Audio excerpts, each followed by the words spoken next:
Do you feel like you're losing yourself trying to save someone you love from substance abuse? You're not alone, and I can help. I'm Jason Coombs, and each week I go live to share powerful insights, frameworks, tips, and strategies that I've learned and that my parents earned the hard way so you don't have to.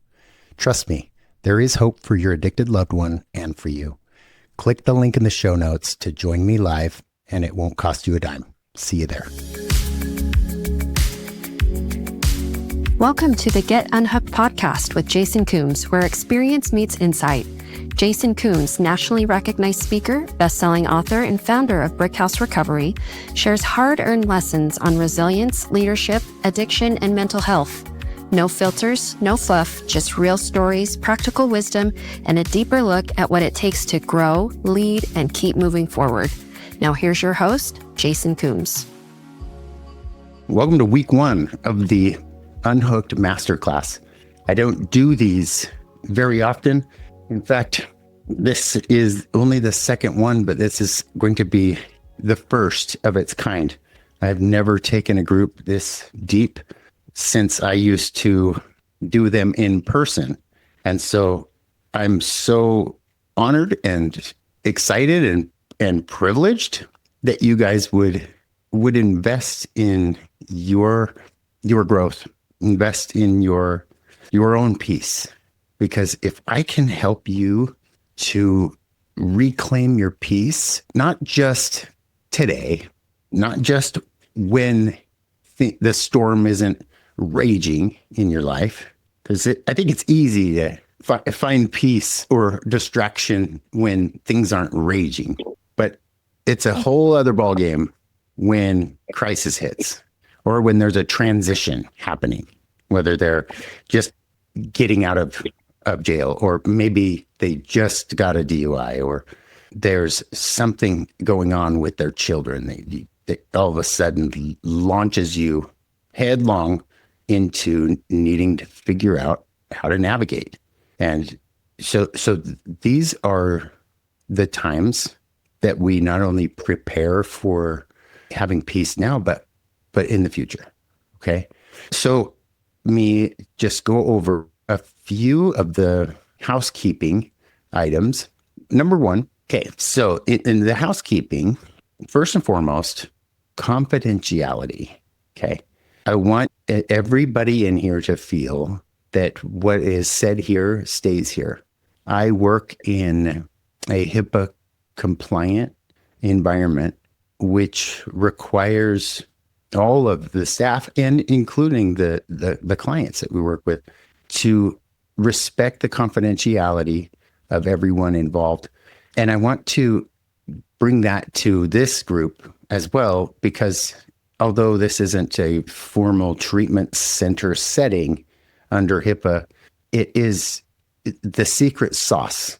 It's the strong fences make great neighbors philosophy, where if up front we're all like, okay, what's said here, like you might relate to a story that you'll want to share or talk about with your family members at the dinner table tomorrow night. Please keep confidentiality of names so that everybody in this room feels completely comfortable sharing what is real for them. Also working in the addiction treatment space, I recognize that we all come from different walks of life and have different vocabulary. It's okay if you express yourself and there's colorful language, as long as it's respectful. But if for example, we're going to be doing an assignment where you're writing a letter to the disease, you will also be writing a letter to your loved one called Remember. And that's a letter you're writing to two different people. You're writing to the disease, and then you're writing a letter to your loved one. Now, these aren't letters you share or send to them, but this is the process of separating the disease and the individual. Now, if in that letter you need to express yourself with language that is real for you, I want those of you that feel like that is going to be the most honest way to do it, to feel comfortable in doing that. Okay, so the next piece is please attend on time each week. But if you can attend each week, every week builds on the last. And so it's not impossible that you can't catch up if you miss, but it does make a big difference as far as the momentum to keep attending each and every week. Now, if you're able to turn off distractions during this 2 hour, consider this a sacred time for you. This is your oxygen mask moment. And whatever distractions are going on, do what you can to turn them off, because it will be difficult for some to not scroll on your phone or to get distracted or check things if someone else is sharing and maybe it's not resonating with you or whatever. But if we could all be present for one another, that will be a significant addition that brings side effects in the most wonderful way that you can't see on the front end. But when everybody in the room is paying attention, let's go back to the 90s when we didn't have cell phones and see what that is like. Although obviously we need them for this Zoom, but cameras on if you are able. If you need help with technology and troubleshooting, I want this to feel as if we are all in a group room together in a circle where we can see each other's faces. We can really show up for one another. You are here showing up for yourselves. You're showing up for your family members. Learn how to help your addicted loved one recover. What you will find is that when you show up for the other members in this masterclass, you will likely develop lifelong relationships and lifelines for when you need someone. They may be the very instrument that God is using in your life to communicate with you. So that's one reason why I want to make sure we're all here together and we can see each other's faces and connecting in that way. And this is an interactive experience. There will be instruction, there will be guidance, there will be content where you'll be able to learn, take notes, capture what's being said from a psych education standpoint. There will also be these vows of silence, which is, I said confidentiality is the secret sauce. This goes in tandem with the vows of silence. The vows of silence are the sacred moments of going internal, and we will have these vows of silence. We'll have one today where we're going to have 15 minutes where I ask everyone to take the vow to go into a silent place. We'll turn off our cameras and you will do some writing with some prompts. I want to make sure everybody has the workbook before we start the vow of silence. And we will make sure that you have the fillable workbook where you don't have to fill anything out if you don't want to, because you're not turning anything in. It's really more about you having a space to jot down any notes you would like if you want. If you're a pen and paper person, that will work just as well, because you can look at the workbook as your prompt and then you can go into writing longhand, which personally there's a preference that I like to write longhand with a pen. But in these vows of silence, this is a real opportunity to get access to heavenly help. This is in the 12 steps. In step 11, the reward, the payment, the result that anyone receives, the primary point of going through the first 10 steps, which is admitting that you can't do this all on your own, that the addiction has power over you. And then the process of turning to a higher power, because lack of power is our dilemma. And then going through the process of cleaning house, which I view it as like this pipeline to heaven that's full of sludge or maybe it's mothballs or whatever gets stuck in a drain in the pipe. And from the spiritual Drano perspective, it's going in and cleaning all of that out and then going into the amends process. That's the first 9 steps. And then step 10 is doing that over and over on a daily basis, living in that space of making sure you're connecting with God first, and then you're keeping an eye on when character defects come up, and then asking him to remove those. And then if you step on someone else's toes, then you make amends quickly. If we do all that, the promise is that we will have access to conscious contact. So in that spirit, conscious contact, in essence, is personal revelation.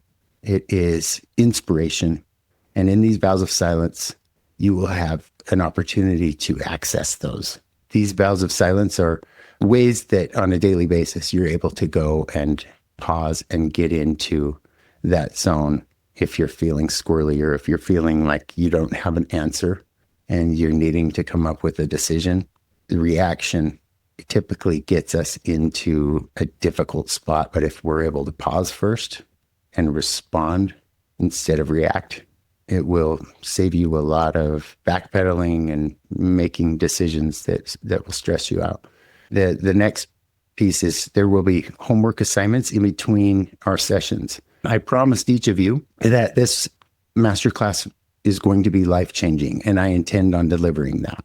In order for this to really have the impact that I promise, and that I know is possible because I have seen hundreds of families experience this. There will be some daily actions, and then there will be some assignments throughout the week. We have set up some working sessions to help those that are interested. I also think there will be some side benefits to this in terms of bonds and relationship building between in the tribe here, but it's not required. I mean, nothing's required, obviously, because I'm not your judge or your probation officer telling you have to show up to any of this. This is all in the spirit of additional help, additional resource that both Stacy and with Francis's help, you'll be able to dive into some of the assignments, process some of the questions that you have, or even share them with one another. Those working sessions are going to be more of a sharing experience than the masterclass. The masterclass, my goal is to front load and get you as much that I know here and that I have experienced here in front of you, and so you can access as possible. And the working sessions are the opportunity to take it from here and really get them down into your heart so that you're applying on a daily basis. But the homework assignments are going to be a big part of this. And we also will, have the support groups that we have officially changed the name of the support groups to the Serenity Circle. So you are all members of the Serenity Circle, and we have a variety of groups throughout the week that have different topics, different purposes, and are led by Stacy and Francis, who are both completed the Get Unhooked 8-week course live. They both completed the masterclass that I did last spring and have been involved with everything that I've done in the last year at least and more. They have so much insight and wisdom and knowledge, and both have family members who are in the throes of it, but are seeing successes in their own lives and in their loved ones' lives at different seasons and different degrees, which is beautiful. And that's their story to tell. So I will not share their story, but they know probably better than anyone what you're going through than others in your life. So please use them as a resource. Okay. And Frances she's a co-facilitator of the Serenity Circle support groups, as well as will be assisting me and Stacy, who is the other co-facilitator and my right hand in everything Live Unhooked, who we'll go to next. But these two beautiful women are powerhouses. So I really want you to lean into learning from them. Stace. Thank you. Good morning, everyone. So I'm Stacy. My son is 20 years old, and he has been living with substance use disorder since he was about 14, probably a little bit earlier, but he got really bad around 16 and has been homeless for the last couple of years. I'm not really sure where he is right now, to be honest. He's been in and out of recovery because jail time. But I am here doing this work, one, because I believe we are the change we're looking to see around addiction. Somewhere in Jason's book, it says something about a recovery revolution. I was going, we are that. Anyway, and I am off the beach, and I am so grateful because this is the work that had me get off the beach. Probably the happiest I've ever been in my life. And really, I just want to support people. It is my mission. I'm a mom on a mission, and I'm here for all of you. And I really appreciate you all sharing yourselves here. I hope that you all get off the beach with me through this work. Thank you so much, Stace. Before we go any further, this is the syllabus. So you should each have the syllabus in your emails. If you don't yet, or if it made it into the spam folder in your email, don't worry. We'll make sure that you get this. But this is the overview. A lot of this we touched on, but I want to skim through this because I want to give you the vision and the roadmap of where we're going. So this week is about understanding our powerlessness and the disease of addiction. Now, I'm not going to give you the brain science lecture. There are plenty of resources for that, but it's really important that you understand that this is a disease that we're dealing with and not a moral failure. There's an assignment, as I mentioned, that's going to play into reinforcing this so that you're able to truly see the difference and operate from that space, because it is going to be vital going forward. It's recognizing what you can and cannot control. That is oftentimes a very blurry line for us, even to this day, even having been in this field for 17 years on this side of sobriety and in the addiction for 10 years prior to that.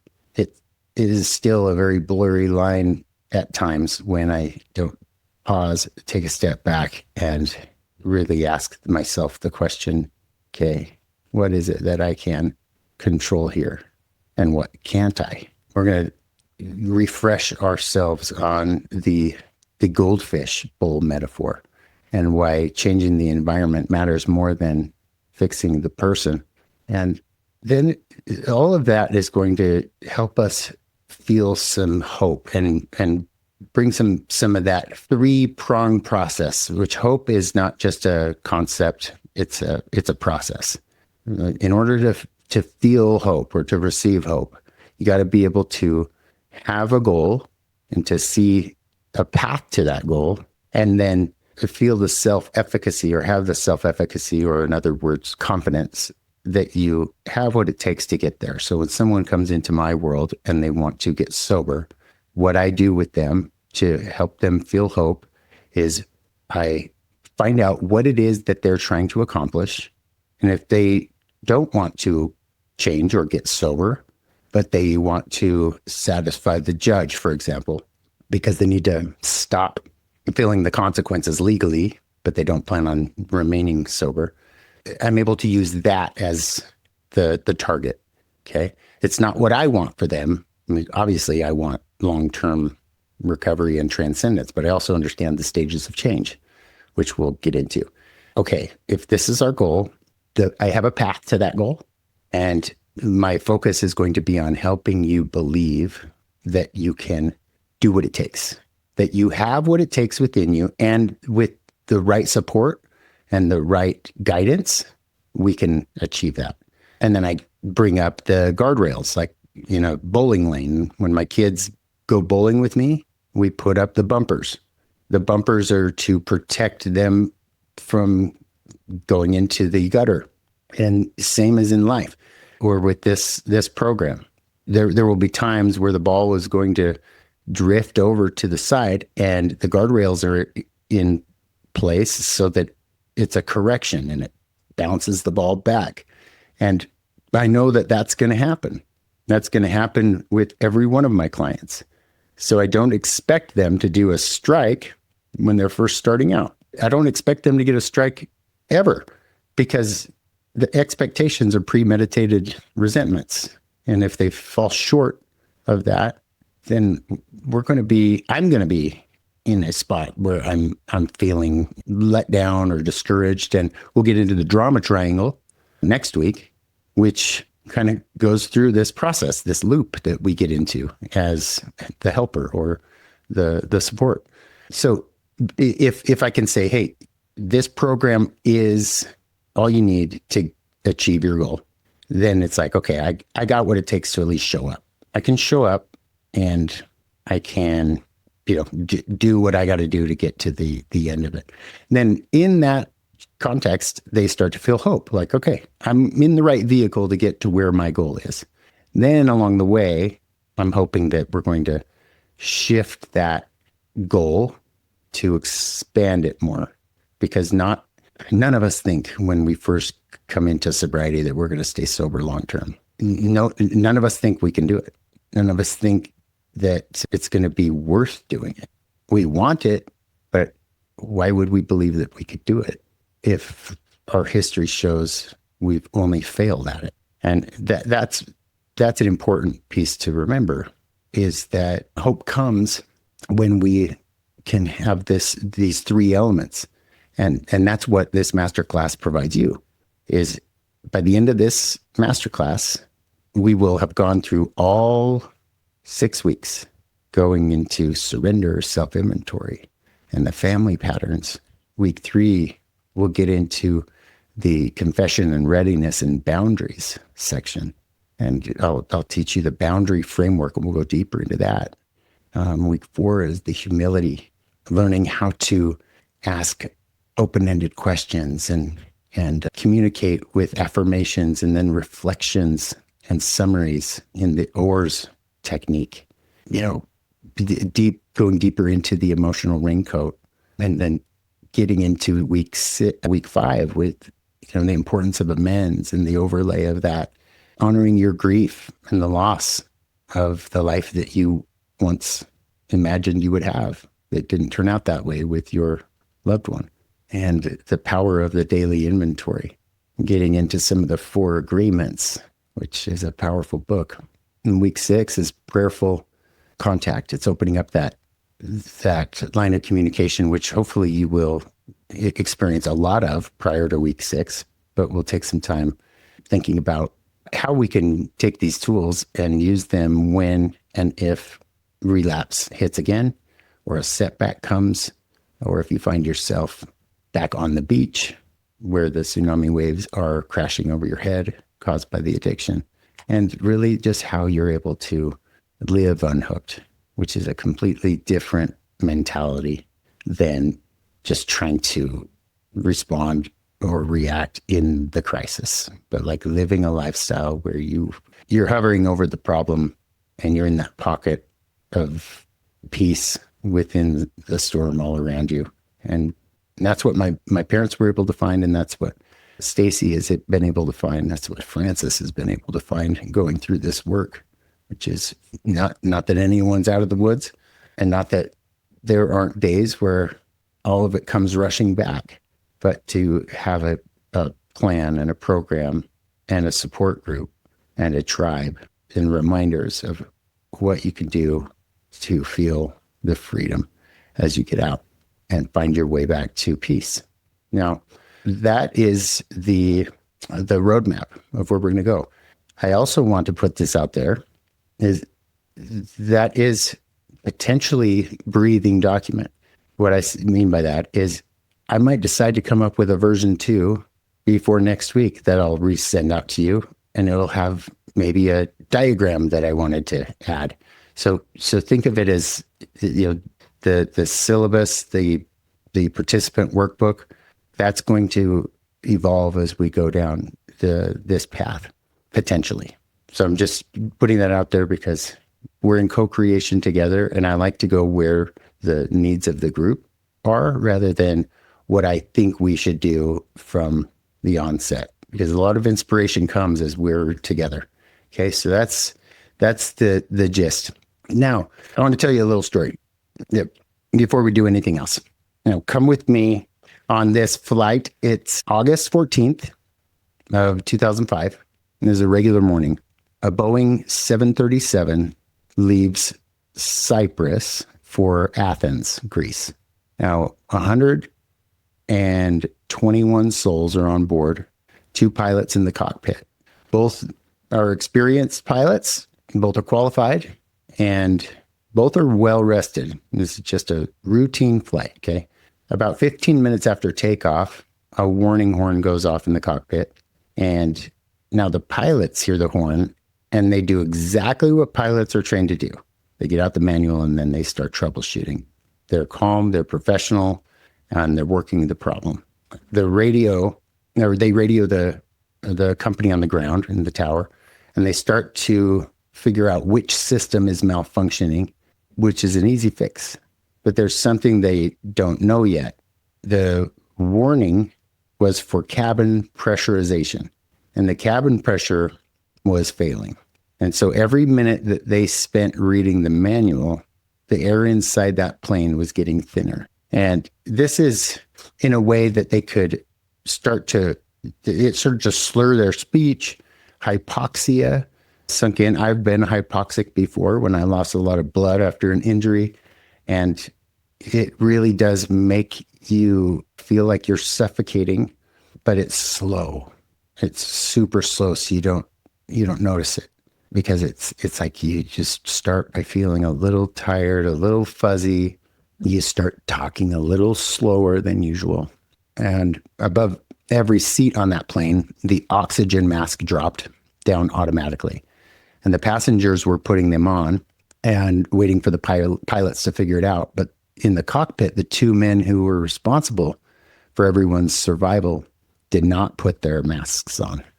They kept reading the manual. And one by one, their thinking got slower and their decisions got worse. And they could not remember what page they were on until the radio went quiet.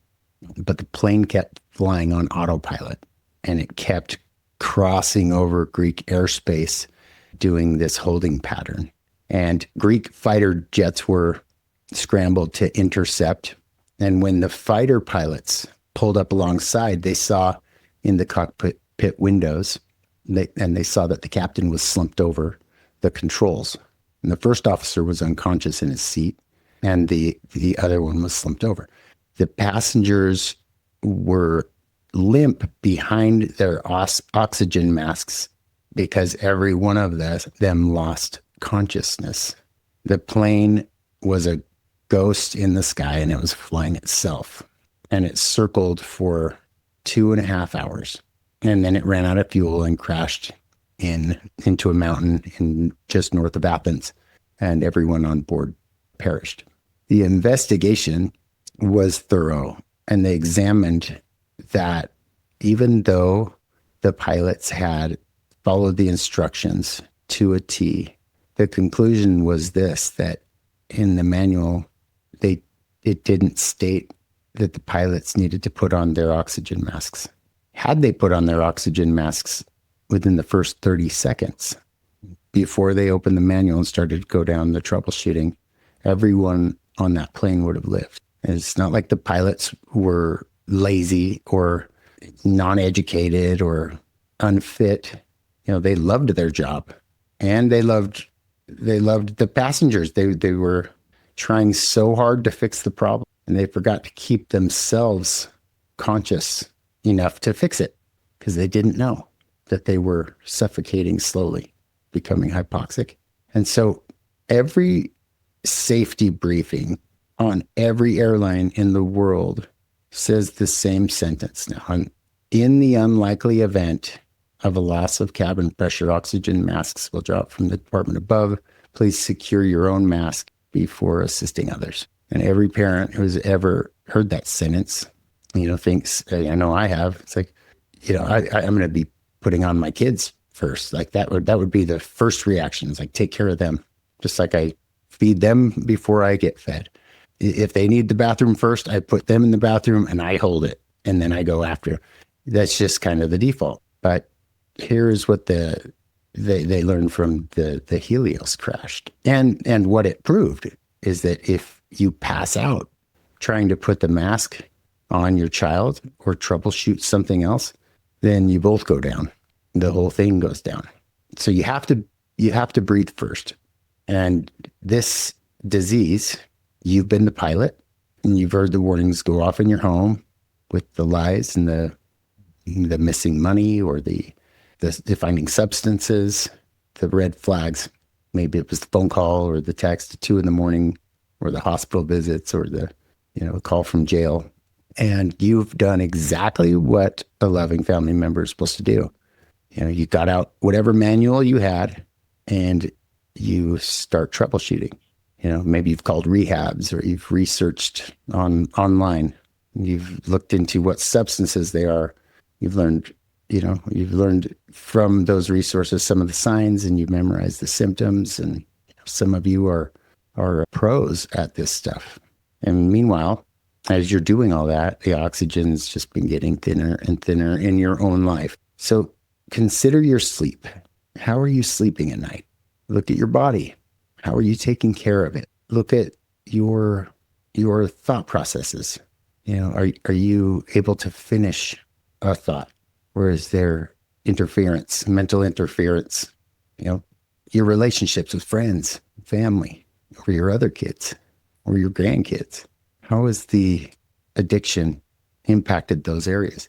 Your marriage. Look at the way that your brain spins. That is the equivalent to hypoxia. You've been so committed to fixing the air pressure for the person that you love that you've stopped breathing yourself. Now, the deal is, it is so easy to beat yourself up for things that you think you should have known.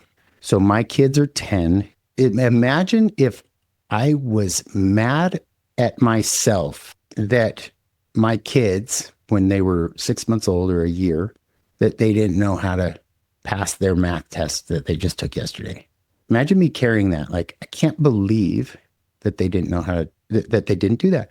It's almost too dumb to bring up as an example. But when we look at what you've tried in the past and some of the shame that you carry for not knowing better and doing the best that you could with what you knew at the time, and it didn't go well, how you still carry that and beat yourself up.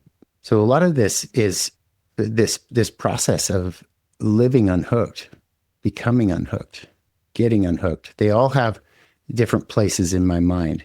And the getting unhooked is really looking at what is hooking me externally and what's hooking me internally. In our workbook, we're going to go into our first vow of silence. And as we do this first vow of silence, it'll be 15 minutes. But what I want to do now is to take 15 minutes in a vow of silence. And I want you to answer prompt 1. What has addiction made unmanageable in my life? And then prompt 2, where am I confusing love with control? And that's going to tee us up for this week's dual letter exercise or homework assignment, okay? So the questions are, what has addiction made unmanageable in my life? And where am I confusing love with control? So let's go ahead and take a vow of silence. Feel free to turn on some of your own meditation music. I'm going to add some that will be in the background.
I know you are likely still working on those prompts, and that is the idea, is that you don't stop working on those, especially as we roll into the assignment for the week. Now, this is going to be a process similar to those prompts when we went into the vow of silence. At first step, you're, being asked to, what has the addiction made unmanageable in my life? Can seem like an empty prompt, but as you start getting into it and writing, more comes. And that's what this next assignment, your homework assignment, is going to do for you, because we're going to write dual letters. This is the dual letter assignment. And in the workbook, it'll prompt you. Letter 1 is a letter to the addiction. Okay. What the instructions are, I want you to give the addiction a name. Okay. When I was assigned this task, I came up with, it was inspired by a song that I used to listen to. So the addiction's name, and I still refer to him as Sancho. Some have called it the Grim Reaper. Some have given it the name Hell. But give the addiction a name and personify it. And then I want you to write a letter directly to the addiction. I want you to express all your frustrations, your anger, your grief, your pain. And you're not writing to your loved one. The purpose of this is you're writing to the disease. What I mean by the disease is it's very difficult for some folks to really wrap their head around, is this a disease or not? Because they chose to use. You didn't have to choose to use. But what I will tell you is I chose to drink and I chose to try drugs, but so did 10 of my other friends. And 2 of us ended up with substance use disorder. It's not because we used more often and we woke up one day, we're like, I think this is going to be our path. We want to be drug addicts. There is an allergy that when we ingest mood or mind altering substances, we have an abnormal reaction. Just like someone with peanut allergies has an abnormal reaction when they ingest peanuts. And the manifestation of that allergy is in the brain. So it's very difficult to see or treat on the onset. But it manifests in dishonesty. It manifests in symptoms like the phenomenon of craving and wanting more and doing anything to get it. Just like someone who's drowning needs oxygen. It's an abnormal reaction. Now, it's also in the Diagnostic and Statistical Manual for Mental Illness. Substance use disorder is a legitimized disease centered in the brain. That's what I want you to write to. The purpose is to separate the person from the disease in a visceral, emotional way. Okay? Curse at it if you have to. Call it out. And the second letter, think of it as the I remember you letter. Now, this second letter is you're writing to your loved one. You're writing to the loved one as the person they were before the addiction took hold. Maybe that goes back to the age of 13, Dale, or maybe earlier. Maybe it's the 5-year-old version of them sitting on your lap. And I want you to remember their strengths, their talents, their humor, their dreams, their hope. The purpose of this letter is to reconnect you to the person underneath the disease, because we will refer back to this exercise in the upcoming weeks, and you'll remember that monster that you guys wrote about when you're dealing with, a situation that comes up, and you'll be able to create an image and a character for the addiction and describe it and give it a name. And that is going to be very powerful in how you communicate going forward. Because there are times where I'm in group with a client and I will stop them and say, I understand that right now I'm talking to your disease And I'm going to ask you to take a step outside and go for a 5-minute walk or 10-minute walk, whatever you need. And then let's have a conversation when you come back, because I want to talk to the real you. I want to talk to John, and I'll give them a name, like their name, because I want to help them identify that when they're in that space, that's their disease. That is the assignment for this upcoming week. Now, there are also a couple of attachments that Stacy will or has emailed you. And one of them is the Live Unhooked self-assessment. Now, this self-assessment has some directions, but I want you to take the self-assessment this week, and then we're going to be doing a follow-up to this assessment at the end of the course to give you an idea of your progress, to give you insight to the areas that you want to focus on and work on. This is one way that you're able to measure your progress. Some of those questions, a sample of those questions, are in the workbook. You don't need to worry about filling that out in the workbook, because the attachment you can print out, or you could just write down your answers in a notebook, however you want to do it. The idea is that you just keep those answers, tally them up, and you will have a measurable score of where you're at. This self-assessment has been inspired by a number of validated assessments that I compiled and came up with my own version, but it's rooted and based in a lot of sound research and my own research. So that's the other thing. And then I want to let you know, you also will have the emotional raincoat daily inventory emailed to you, and you'll have access in the portal to the videos introducing the emotional raincoat daily inventory. Now, this tool is going to become an app. I had a 2-hour working session yesterday. We're developing out the app for you, so it'll be a lot easier to access on your phone or a tablet or wherever. But for now, you can reference the PDF. You don't need, this isn't an assignment. This is an entry point to habits that will help you each morning prepare to go out into the storm.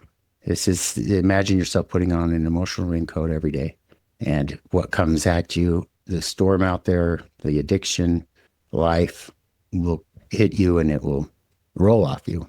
It will just run right out, and you won't have to take it on. You know, this isn't apathy. This is empathy. This is compassion. This is understanding. This is self-respect, self-love, self-protection, and it's going to put you in a position to also gain awareness. Ultimately, that's the idea. You know, it starts with gratitude. It helps you to focus on those things. So take 10 minutes each day and do the emotional raincoat daily inventory. Gives you affirmation, gives you journaling, gives you a self inventory, looking at your character assets, your character liabilities. It weaves in principles from the 12 steps, which I'm a huge fan of and I'm grateful for. They transformed my relationship with God and myself and with others. So that is a powerful tool for those of you that brought up the threats of suicide. Your loved one has, planted those seeds in your mind. That fear is real. Each of you have other fears. The surrender blueprint is your off-ramp to that madness that can be created in your head. The hooks of fear, your greatest fear, and the power that those hooks have on you can be released through the surrender blueprint. It's a 7-step process. In the portal, you'll have access to the videos that give instructions and detail about how to use the surrender blueprint. These are tools that I just want to make you aware of. I'm not saying you've got to do all this week, because you're probably like, man, I just signed up for a full-time job. No, thanks. This week, just focus on the letters, okay, and the self-assessment. And then I recommend the others, but definitely do the letters and the self-assessment, okay?